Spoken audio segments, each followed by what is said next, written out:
Beleza, vamos nessa. A violência doméstica e familiar contra a mulher é um problema crescente que tem recebido mais atenção e registrado maior número de notificações, especialmente após a promulgação da Lei Maria da Penha, em 2006. As afirmativas a seguir descrevem corretamente aspectos relacionados à violência doméstica e familiar contra a mulher, à exceção de uma. Assinale-a. A maior parte das mulheres agredidas sofreu violências praticadas pelo marido ou companheiro. A forma mais recorrente de violência contra a mulher é a psicológica. As situações de crise, separação do casal, desemprego, morte, migração podem ser fatores para a eclosão da violência. As mulheres vítimas de agressão recorrem à família e a instituições de apoio como igrejas e delegacias. A maior parte das vítimas vivencia a primeira agressão na maturidade.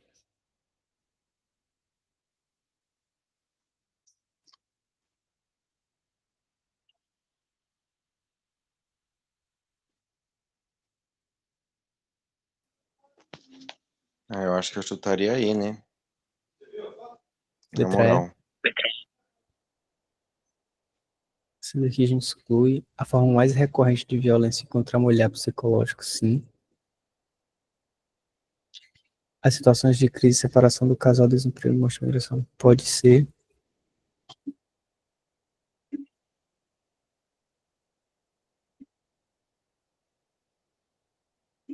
É isso aí.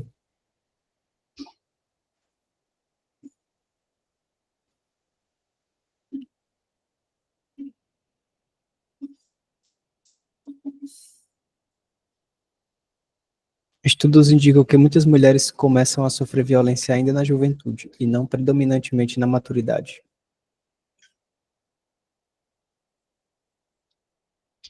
A partir das suas próprias experiências como prisioneiro em um campo de concentração, Viktor Frankl considera que o encontro do sentido da vida funciona como a maior força motivadora das pessoas.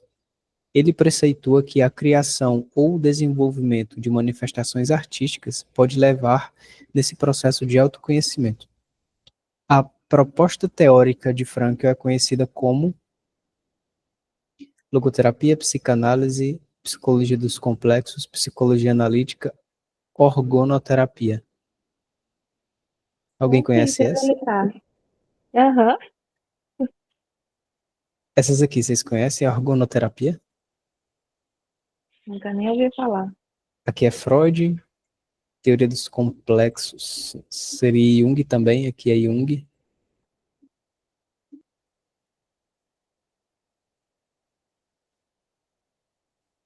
Terapia proposta por Reishi, envolvendo energia vital e técnicas corporais, sem relação com o sentido existencial. Deixa eu pesquisar sobre essa.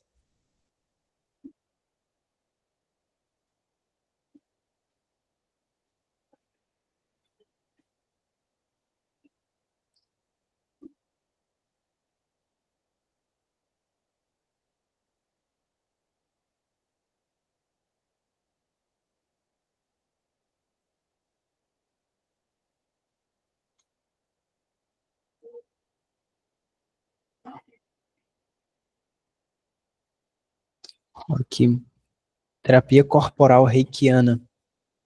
É uma abordagem psicoterapêutica que integra mente e corpo baseada nos estudos de Reiki e que utiliza o trabalho verbal e corporal para liberar tensões inconscientes chamados de couraças musculares.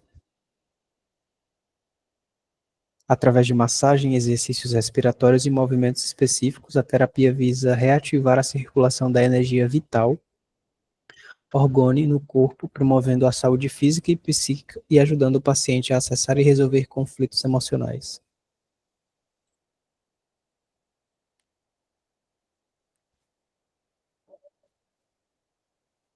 Esse termo couraça muscular é bem específico dessa abordagem.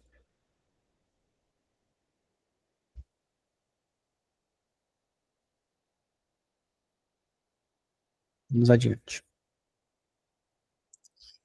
Érica, psicóloga hospitalar, foi acionada para acompanhar Henrique, de 75 anos, internado devido à piora de uma doença degenerativa.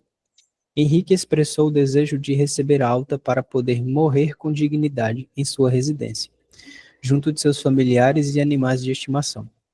Considerando esse quadro, é possível deduzir que o hospital incorre em crime de responsabilidade se der alta hospitalar, privando o paciente das estratégias de suporte artificial da vida. Henrique apresenta um quadro de negação da agressividade, ou melhor, negação da gravidade de suas condições de saúde deve ser mantido em ambiente hospitalar. Henrique apresenta plena posse das suas faculdades mentais e, diante disso, pode optar por receber cuidados paliativos em sua residência. Acho que essa seria a resposta. A família de Henrique deve ser chamada para manifestar sua concordância com sua morte assistida por se tratar de paciente idoso. Henrique é um paciente terminal que se encontra na fase de depressão profunda. O que vocês acham? Concordo com você. Fala. Me fala isso.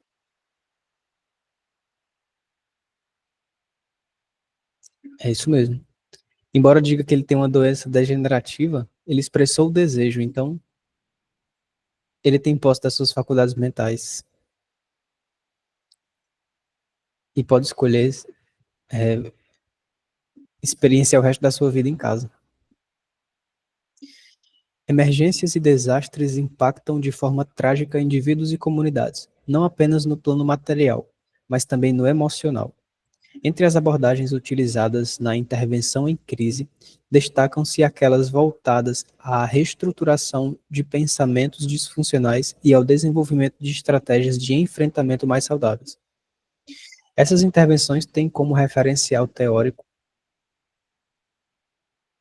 reestruturação de pensamentos e desenvolvimento de estratégias. TCC, né?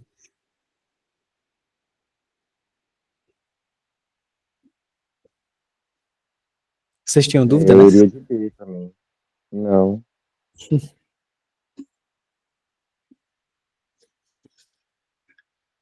Nossa, a prova do TRT tava uma coisa, né? Caindo de tudo. Uhum. Sinistro. O assédio moral organizacional é um processo que compromete a saúde física e mental dos trabalhadores. No caso de Suzana, bancária, o modelo de gestão adotado pelo banco, baseado em ameaças de demissão e descontos salariais diante do não cumprimento de metas de produtividade, resultou no desenvolvimento da síndrome de burnout. Assinale a opção que identifica corretamente o modelo de gestão a que Suzana esteve submetida. A gestão pelo medo, o gaslighting institucional, o mansplaining organizacional, a precarização da mão de obra, o sexismo nas relações de trabalho.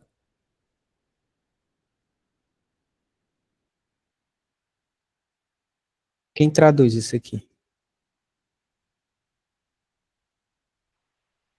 Gaslighting é você meio que ignorar. Esse primeiro? Gaslighting. Uhum. Gaslighting ignorar. Gaslighting é meio que você ignorar. Então Basicamente não isso, seria essa. gaslighting. Mansplaining pelo que eu me lembro, assim, né? De uma forma muito simples, é a ideia de que ó, vai lá e um homem explica pra você sobre você, entendeu? Ou te corta pra falar algo. Então É também de não um se cunho, relaciona. assim, é uma questão de gênero. Eu acho que é mais a gestão pelo medo, sim. Eu ia pela interpretação. Uhum.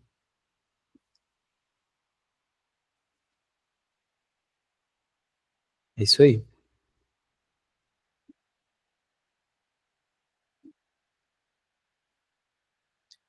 Ou manipulação psicológica para fazer alguém duvidar da própria sanidade. compreendo. Diz respeito a homens, explicando de forma condescendente para mulheres, subestimando-as. Precarização da mão de obra relaciona-se à redução de direitos e condições de trabalho. Sexismo implica discriminação por gênero. O texto não traz menção à discriminação de Susana por ser mulher, mas sim ao estilo de gestão abusivo. Marcela, 31 anos, usuária de álcool e outras drogas, deixou a filha Teresa, de 1 ano, sozinha em casa e só retornou no dia seguinte. Os vizinhos chamaram o conselho tutelar, alertados pelo choro da criança.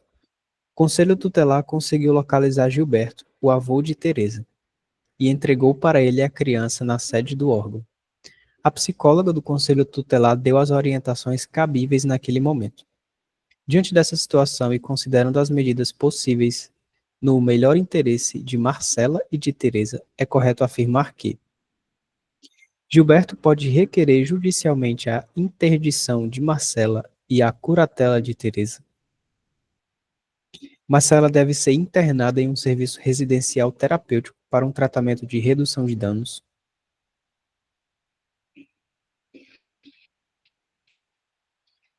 Não, né? Porque serviço residencial terapêutico é para outros pacientes que passaram um longo tempo internados. Teresa deve ser encaminhada para uma instituição de acolhimento, onde permanecerá até ser adotada por família sem vício. Marcela é inimputável por sua condição de dependente química, portanto não será detida por abandono de incapaz e poderá cuidar de Teresa. Marcela pode ser acolhida em um dos serviços da rede de atenção psicossocial, sendo o CAPS-AD uma das principais portas de entrada para o seu atendimento. O que vocês acham?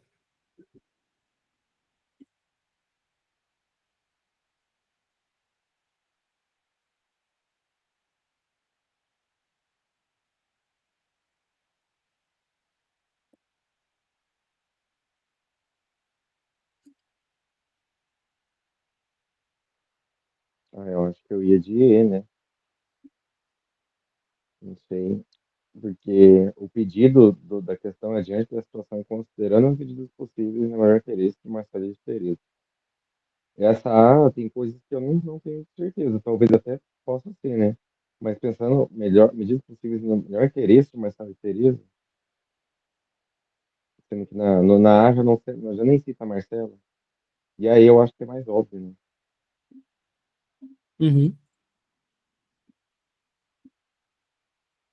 No melhor interesse para as duas, o Gilberto, e não para o Gilberto, né?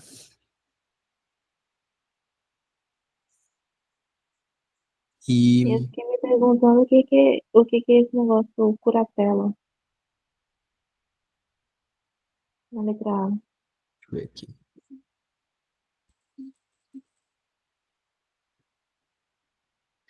É uma medida judicial estabelecida por um juiz que designa uma pessoa, o curador, para administrar os bens e defender os direitos de outra pessoa, o curatelado, que por algum impedimento permanece em algum impedimento permanente ou transitório não tem capacidade de expressar sua vontade ou gerir seus próprios interesses.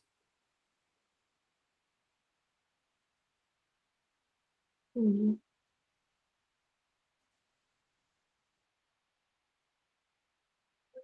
Aqui na letra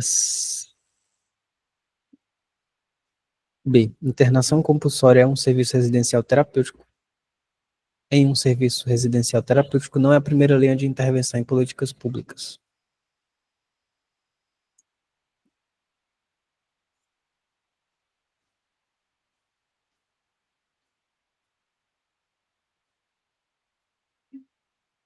O Estatuto da Criança prioriza a manutenção da criança na família extensa, como o avô, antes de considerar a adoção.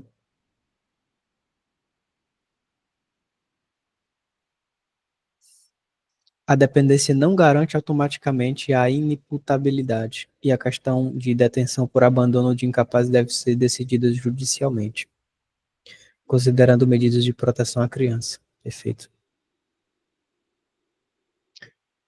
João, motorista de uma empresa, foi vítima de um assalto à mão armada durante o exercício de sua função, ocasião em que foi levado, ou melhor, ocasião em que o caminhão foi levado. Após o ocorrido, passou a apresentar sintomas como pesadelos, hipervigilância, crises de pânico e evitação de situações associadas ao evento. Em razão desses sintomas, recebeu o diagnóstico de transtorno do estresse pós-traumático, diretamente relacionado ao trauma vivenciado no ambiente de trabalho. Entre as medidas institucionais que podem ser adotadas em favor de João, destaca-se a licença para tratamento de reabilitação psicológica, realocação para perícia médica e psicossocial, preparação para aposentadoria por invalidez, readaptação à função de motorista ou reintegração ao emprego.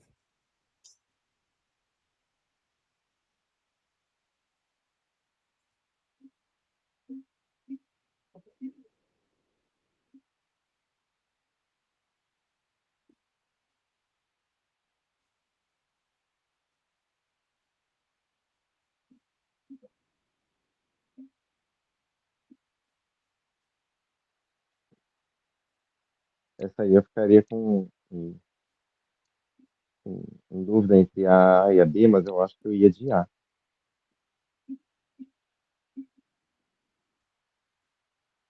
A C e a D aí, pra mim, não faz muito sentido, não.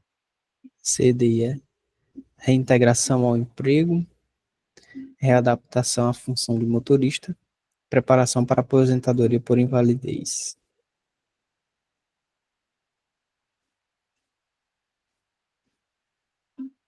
Essa é isso mesmo, mandou bem.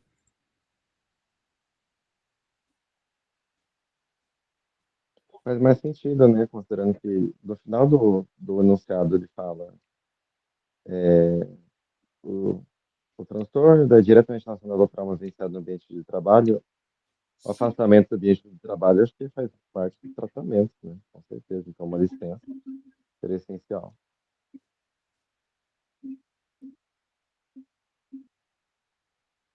Verdade. Realocação, deixa eu ver aqui.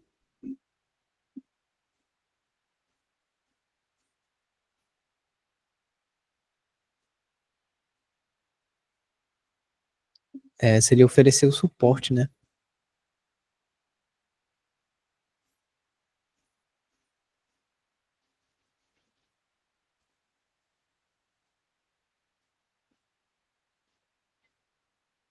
Que é segundo a legislação trabalhista e normas de saúde ocupacional, quando o trabalhador adquire uma condição de saúde relacionada ao trabalho, cabe à empresa oferecer suporte para sua recuperação.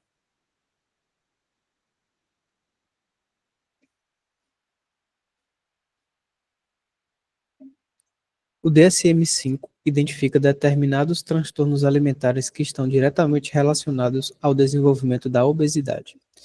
Entre eles destaca-se o hipotireoidismo, a anorexia nervosa, a bulimia nervosa, o transtorno dismórfico corporal, o transtorno de compulsão alimentar.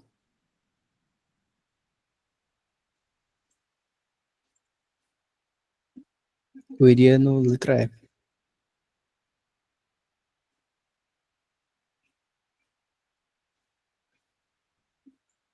Você tem algum palpite diferente?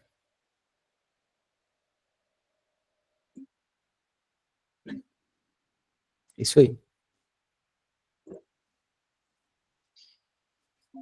Hipotireoidismo trata-se de uma condição médica que afeta o metabolismo e pode levar ao ganho de peso,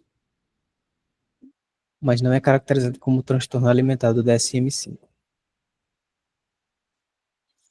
Considerada um problema de saúde pública, a obesidade é uma doença de causalidade multifatorial, cujo tratamento é complexo e multidisciplinar. Por esse motivo, a prevenção primária da obesidade ocupa um lugar estratégico na política pública de saúde. Entre as medidas de prevenção primária à obesidade consta o tratamento farmacológico para o controle da hipertensão, da diabetes e das taxas elevadas de colesterol. Incentivo a práticas de exercício físico para reduzir o sedentarismo e aumentar o gasto calórico diário. Educação nutricional voltada à população de maior renda, no qual se observa maior incidência da obesidade mórbida. O aumento do acesso da população a cirurgias bariátricas na rede pública de saúde. A mudança nos padrões estéticos, os quais incentivam o ideal de magreza inatingível para a maioria das pessoas.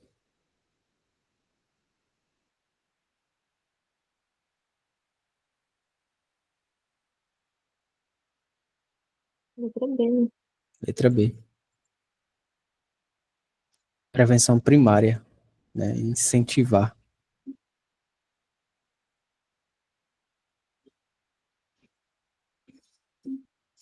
Na instituição em que Eduardo atua como psicólogo organizacional, a avaliação de desempenho dos colaboradores é uma prática regular. Eduardo propôs à equipe a realização da avaliação de desempenho 360 graus, que consiste em analisar o desempenho com base em competências técnicas e comportamentais essenciais para a função, permitindo um alinhamento com os objetivos da instituição. Medir o desempenho de acordo com metas previamente estabelecidas, com foco nos resultados alcançados e na contribuição para os objetos da organização. Cada colaborador avaliar o próprio desempenho, analisando as conquistas, as dificuldades e os pontos de melhoria, de modo a incentivar a autorreflexão e o autodesenvolvimento. Receber feedback de múltiplas fontes, incluindo superiores, colegas, subordinados e até usuários, proporcionando uma visão mais completa e imparcial sobre o desempenho do avaliado. Registrar situações específicas em que o colaborador teve um desempenho excepcionalmente positivo ou negativo, permitindo uma análise qualitativa baseada em eventos concretos. Situações específicas, eu acho que já não é essa. 360 deve abranger muito tudo.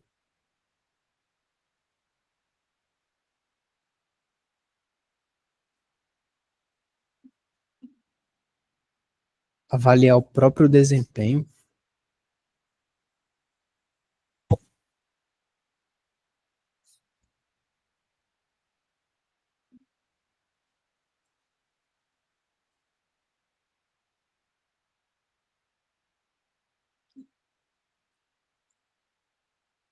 Metas previamente estabelecidas. Já não parece 360.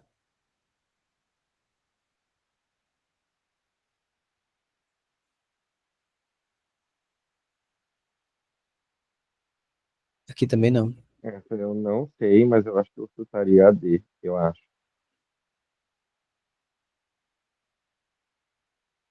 Eu acho que eu chutaria a C, viu? Qual? A C. Sei. Fiquei em dúvida entre a C e a A. Não sei. Acho que avaliar o próprio desempenho é uma autoavaliação. Esse aqui faz sentido, a letra D. E é isso mesmo. Vamos entender aqui. Ó, a avaliação 360 é um processo em que o desempenho do colaborador é avaliado por diversas fontes, chefia direta, pares, subordinados e até clientes ou usuários. Esse método amplia a perspectiva sobre o comportamento e a performance, reduzindo parcialidades e promovendo o autoconhecimento. Segundo Chiavenato, esse modelo busca tornar o processo mais justo, democrático e alinhado com a realidade do ambiente de trabalho. Letra C. Autoavaliação promove autodesenvolvimento. Avaliação baseada em metas refere-se à gestão por resultado, focada em objetivos e números. Avaliação por competência. Eita, esses termos aqui são importantes saber. Avaliação por competência é importante, mas pode ser feita por apenas um avaliador e não envolve necessariamente várias fontes. Vou pesquisar isso aí.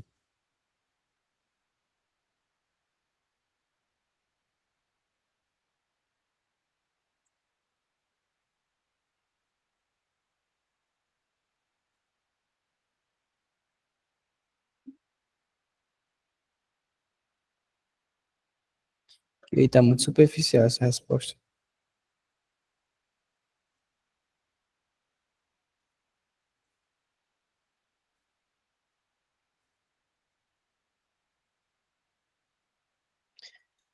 Vou aprofundar esses 4 tópicos aí, eu mando lá no grupo.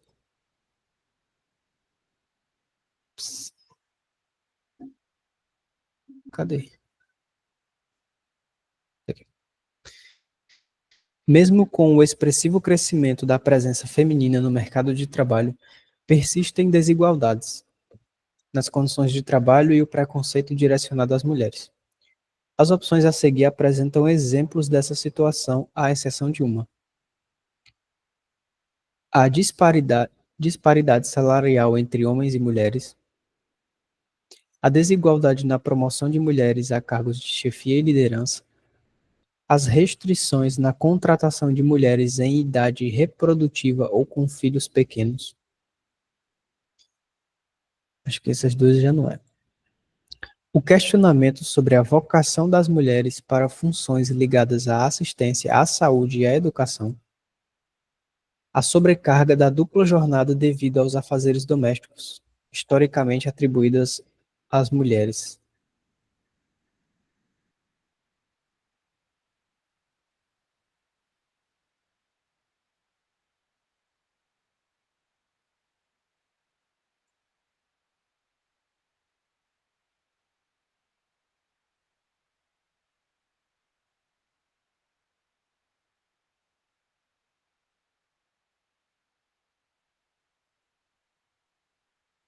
O que vocês acham?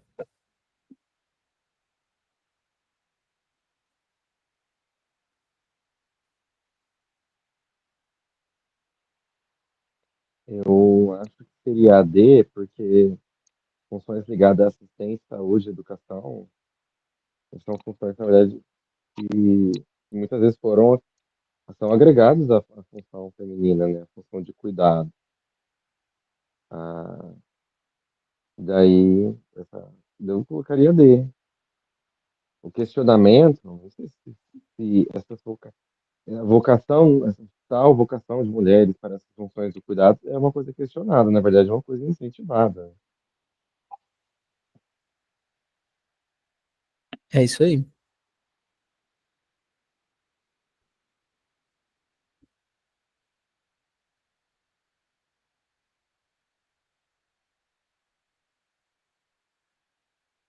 Achei complexa essa.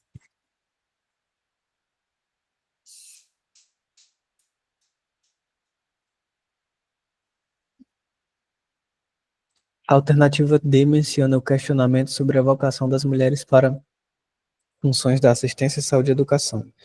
Essas áreas são historicamente feminilizadas e socialmente atribuídas às mulheres, ou seja, não representam uma situação de discriminação, mas sim de aceitação ou reforço de um papel de gênero, já legitimado pela sociedade. Portanto, não é um exemplo de preconceito ou desigualdade contra as mulheres no mercado de trabalho.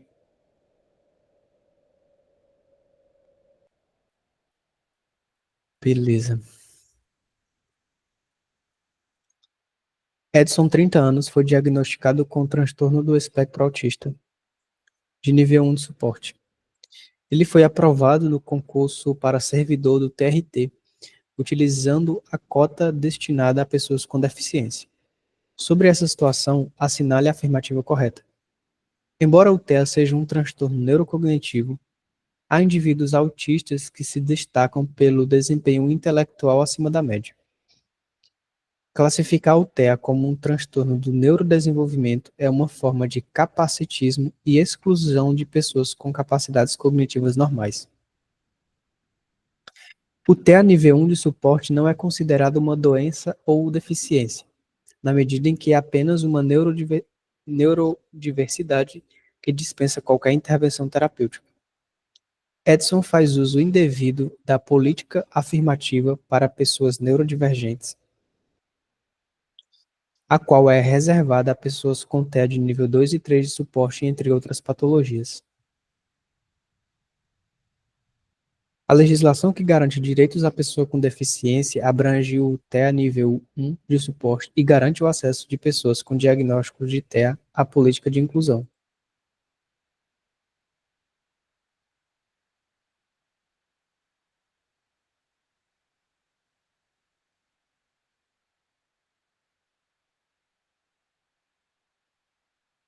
Vocês também acham que a letra é? Eu acho.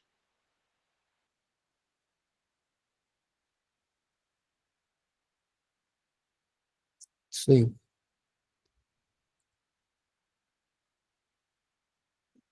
É que não é um transtorno neurocognitivo.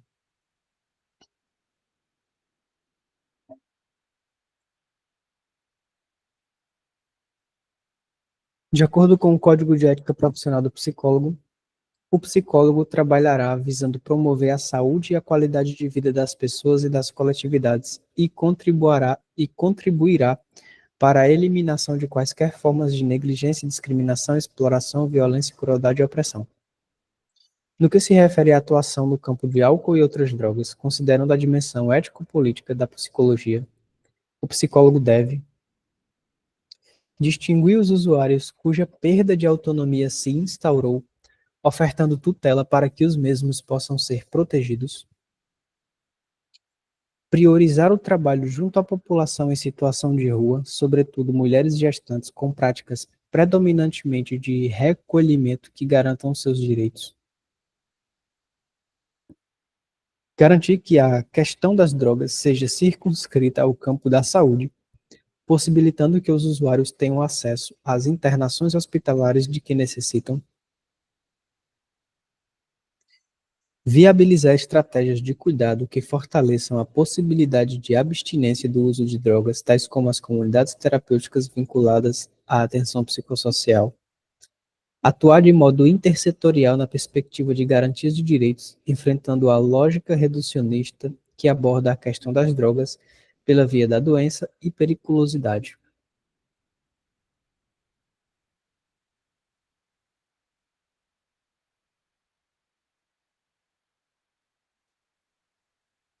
Meu palpite é a letra E.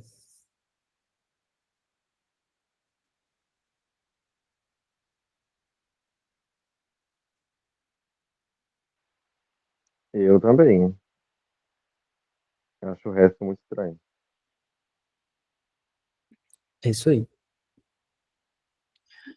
O trabalho da psicologia com grupos tem um papel fundamental no Sistema Único de Assistência Social, sendo um espaço potencial de emancipação e transformação para sujeitos e coletivos, no enfrentamento de situações de vulnerabilidade. O trabalho com o grupo no SUAS é importante na medida em que possibilita o reconhecimento de violações de direitos, a expressão da realidade social e a não culpabilização individual. É uma alternativa possível em um cenário de precarização das políticas públicas, mas não a melhor escolha ética. É uma estratégia de cuidado que deve substituir as psicoterapias, que podem tender a ser um alto custo e de difícil acesso para a população. Prescinde de uma compreensão singularizada dos problemas vivenciados, uma vez que a gênese do sofrimento é social. Produz melhor categorização dos sujeitos sociais de acordo com seus diagnósticos, ofertando intervenção de maior eficácia técnica.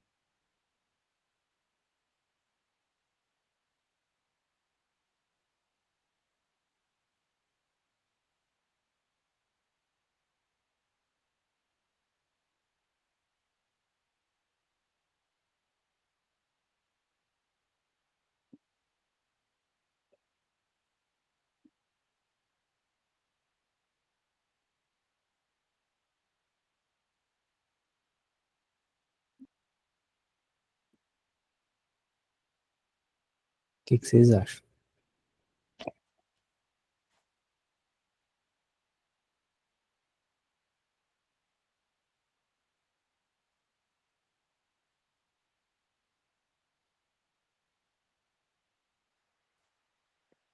que aí eu fico com dúvida, mas eu acho que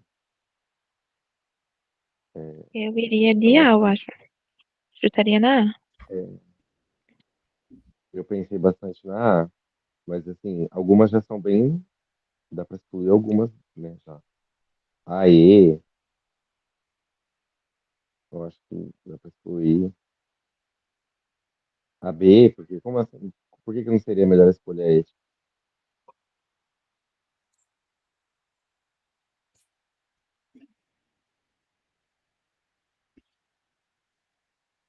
Mas eu iria de A também, com certeza. É isso.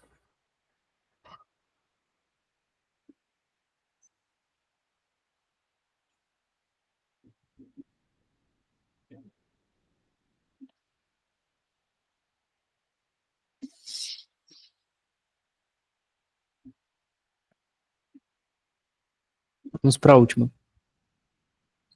Em um município de pequeno porte do Rio de Janeiro, a demanda de cuidado para a saúde mental infanto-juvenil tornou-se cada vez maior nas unidades básicas de saúde. Segundo, segundo a percepção dos agentes comunitários de saúde, tal demanda estaria associada ao aumento da violência urbana no território. Com base no conceito de determinação social do processo saúde-doença, é correto afirmar acerca da relação entre violência urbana e saúde mental infanto-juvenil que a violência urbana influencia a saúde mental infanto-juvenil. Contudo, a principal determinação social do processo saúde-doença é biológica. A violência urbana não influencia a saúde mental. Acho que já está errado. A violência urbana pode influenciar a saúde mental infanto-juvenil, pois o processo saúde-doença resulta de um complexo de determinações. A violência urbana pode influenciar a saúde mental infanto-juvenil apenas se a violência doméstica e escolar atuarem conjuntamente no mesmo contexto. A violência urbana determina a saúde mental, pois os fatores macrosociais são preponderantes no nexo causal que explica o processo de saúde e doença.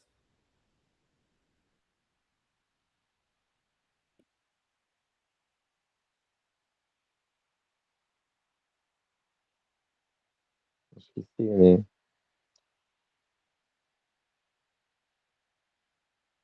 Você marcaria E? Eu marcaria assim mesmo. C, né? Violência urbana determina a saúde infantil? Não, né? Pois é. É isso aí.